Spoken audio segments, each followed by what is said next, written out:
chaque vie d'un disciple véridique suffit de preuve pour étayer l'authenticité de l'islam.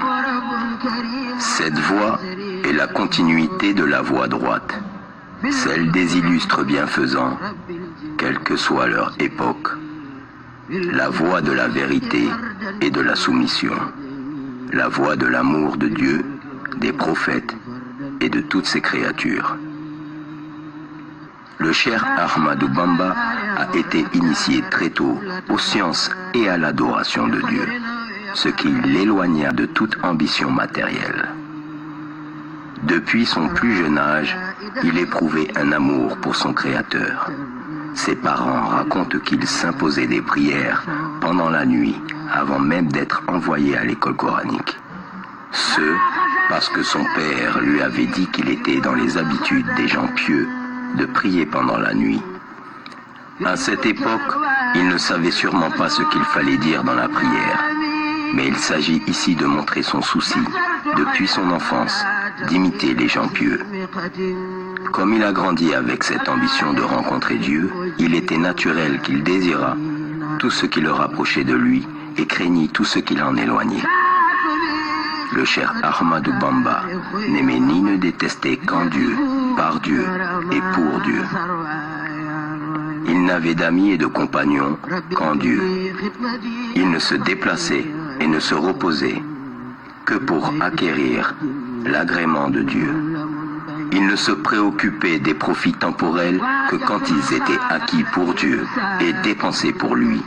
En effet, il ne se réjouissait des biens de ce monde que quand ils étaient dépensés dans les œuvres de bienfaisance.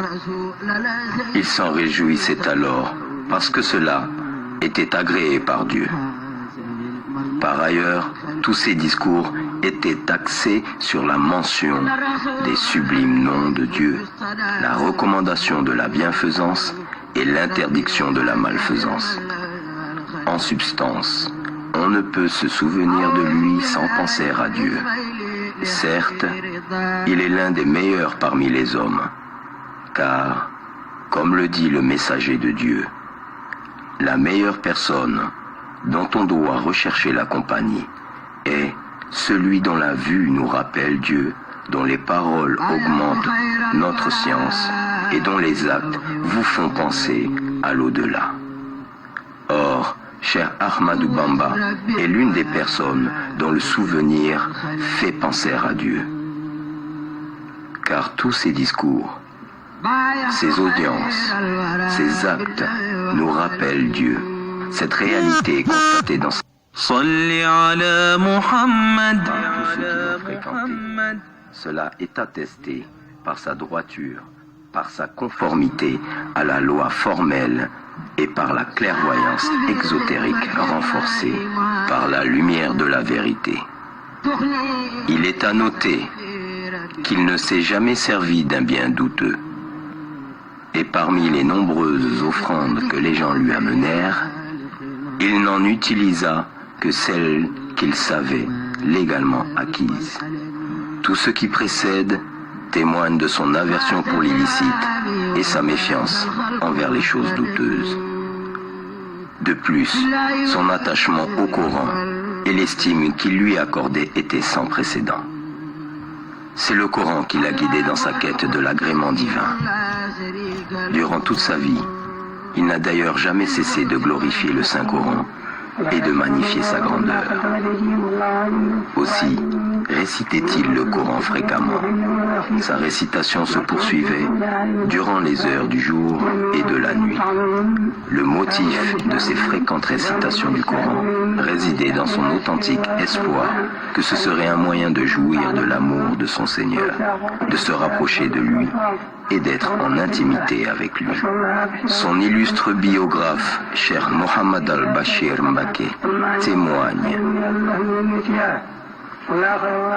Comme ceux qui ont fréquenté le Cheikh Ahmadou Bamba, j'ai été témoin de son habituelle récitation nocturne du Coran.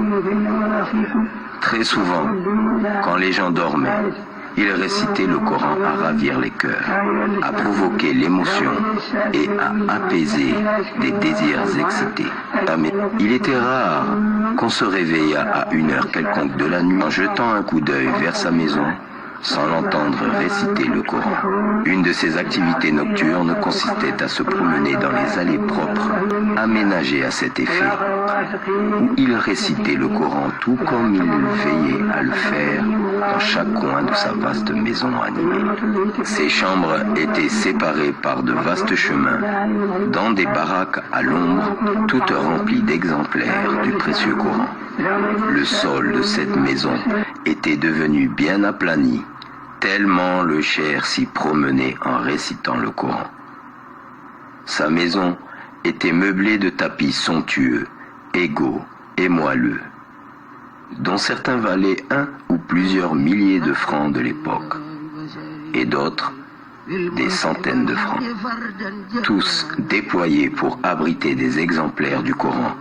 Les cours de la maison étaient proprement aménagés pour les promenades accompagnées de récitation du Coran.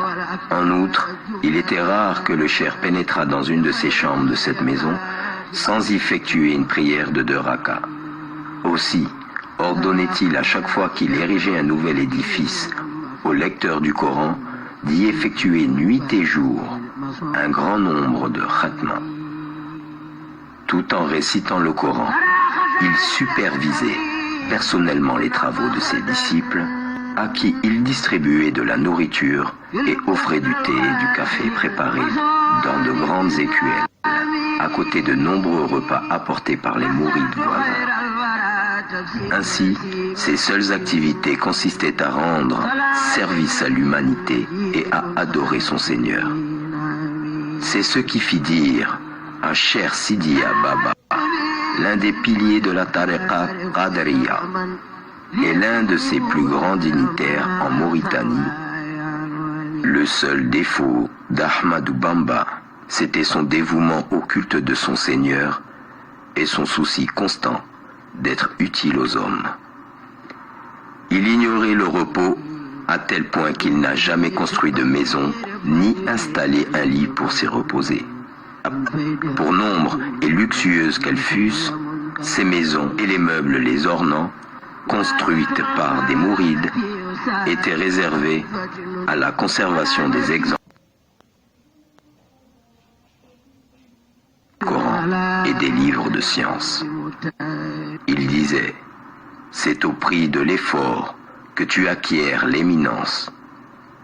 Celui qui aspire à un rang sacrifie les nuits en veille.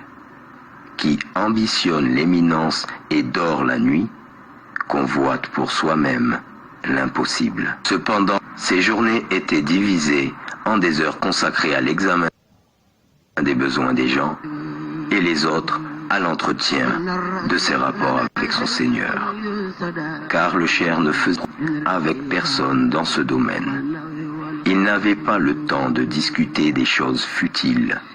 Quant aux prières accomplies au milieu de la nuit, constituait son activité préférée. Cheikh Mohammed al-Bashir nous raconte que la prière et la récitation des formules de dhikr remontant au prophète constituaient la plus grande partie de ses activités de nuit. Parfois, il se rendait à différents endroits du village et à des cours de sa grande maison qu'il ne pouvait visiter que quand les gens dormaient à cause de la bousculade que provoquait son apparition devant le public. Bousculade causée par leur désir d'obtenir la baraka et sa bénédiction. Les disciples ont raconté que souvent, ils le voyaient sortir au cours de la nuit pour visiter les tombes. En somme, ses activités diurnes étaient ininterrompues et comportaient toutes sortes d'œuvres surérogatoires. En bref, il considérait ce bas monde comme un court passage où l'on doit réaliser le maximum de bien pour pouvoir obtenir les meilleures récompenses dans les 2 mondes. Ainsi, réunissait-il toutes les belles qualités des grands hommes de Dieu, dont l'une des plus distinguées, la patience. La patience du cher Ahmadou Bamba est celle de ceux qui se confient à Dieu, de sorte à être capable de supporter le mal en comptant non point sur sa propre force, mais plutôt sur l'assistance divine. Peu de gens ont été aussi maltraités que le cher Ahmadou Bamba. Malgré sa fidélité à la voie droite et son respect scrupuleux de toutes les règles, ses ennemis lui feront subir les pires tourments. Pourtant, jamais il ne s'en plaindra et jamais il ne demandera une quelconque assistance. Et l'idée même de se venger ne lui viendra jamais à l'esprit. Le dommage qu'on lui faisait n'avait pas pour motif une dispute portant sur un intérêt qu'il aurait cherché à se procurer, car il ne se préoccupait pas des intérêts mondains. Loin de considérer les attentats dirigés contre sa propre personne comme un mal, il les considérait comme un bienfait de Dieu qui éleva son rang, tout en sachant que le vrai mal, pour lui, était celui qui touche aux intérêts de la religion. Pour repousser un mal, il demandait l'assistance de Dieu contre le malfaiteur afin de défendre le culte de Dieu et de propager sa religion. Sa patience était celle d'un homme que le plaisir procuré par les actes dévotionnels faisait oublier tous les préjudices que ses ennemis lui infligèrent, d'un homme qui ne ménageait personne quand la religion était en cause et qui se suffit de l'assistance de son Seigneur. Sa douceur et sa gentillesse allaient au-delà de toute entente. Dans ses demeures, les richesses et les biens matériels accumulés étaient innombrables. Les dons pieux lui provenaient de tous bords. Ses disciples lui amenaient des milliers et des milliers d'offrandes, d'argent et d'or, de même que des centaines de dromadaires et d'automobiles chargés de diverses espèces de denrées. À savoir que ses disciples ne lui faisaient don de leurs biens et de leurs richesses que pour amour d'Allah et du prophète Mohammed sallallahu alayhi wa sallam. De toute évidence, le cher Ahmadou Bamba fut l'un des hommes les plus fidèles aux ordres d'Allah et aux modèles prophétiques. La foule nombreuse des donateurs, des quémandeurs en tout genre et des autres visiteurs se succédèrent nuit et jour à sa demeure. Néanmoins, il les traitait tous avec une bonté spontanée. Quant aux gens pieux, aux érudits et aux savants, il leur fournissait d'énormes quantités de vivres afin de leur permettre de se consacrer à leur culte. Pour les pauvres, il fut un père bienveillant et une mère compatissante. Il les abritait par milliers et les prenait intégralement en charge. Si bien qu'on observait sur lui des signes de regret quand un nécessiteux, dont il n'avait pas été informé de la présence, puisse quitter sa maison sans bénéficier de sa générosité. Il s'en désolait, et si le nécessiteux était connu, il lui envoyait alors l'aide qu'il espérait. De même, quand un besogneux ne pouvait pas le voir à cause d'un manque de temps ou pour une autre raison, il lui envoyait ce qu'il cherchait, même s'il habitait un endroit lointain. Il faisait cela par bienfaisance et pour l'amour d'Allah envers ses créatures. Nul doute qu'il n'usait d'aucun moyen pour acquérir des biens. Il ne cherchait ni à les accroître, ni à les thésauriser.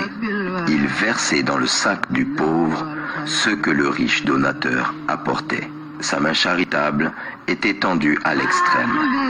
Cette sublime qualité constitue l'une des choses qui faisait que quiconque le fréquentait l'aimait. Manifestement, il fut l'une des personnes les plus aimées de son temps. Le cher Bamba, aussi surnommé Khadim Rasoul, avait tout à sa disposition pour s'enorgueillir ou faire preuve d'un abus d'estime de sa propre personne. Mais il ne fut rien de cela. Par conséquent, son influence, son pouvoir et le prestige dont il disposait aux yeux des gens, tout cela n'avait que trop peu d'importance pour lui. On raconte qu'il s'occupait lui-même de ses tâches personnelles, bien qu'il conquît déjà le cœur de milliers de personnes disposées à lui rendre service à tout moment. Il était toujours vêtu de vêtements légers et simples, toujours avec ses fameuses sandales. Il s'asseyait à même le sol, sans tapis. Il serrait la main des riches et des pauvres, et il partagé ko ndax ñu bari jot ci te bul fàtte abonné ndax ci seeni njariñ rek lañuy dox.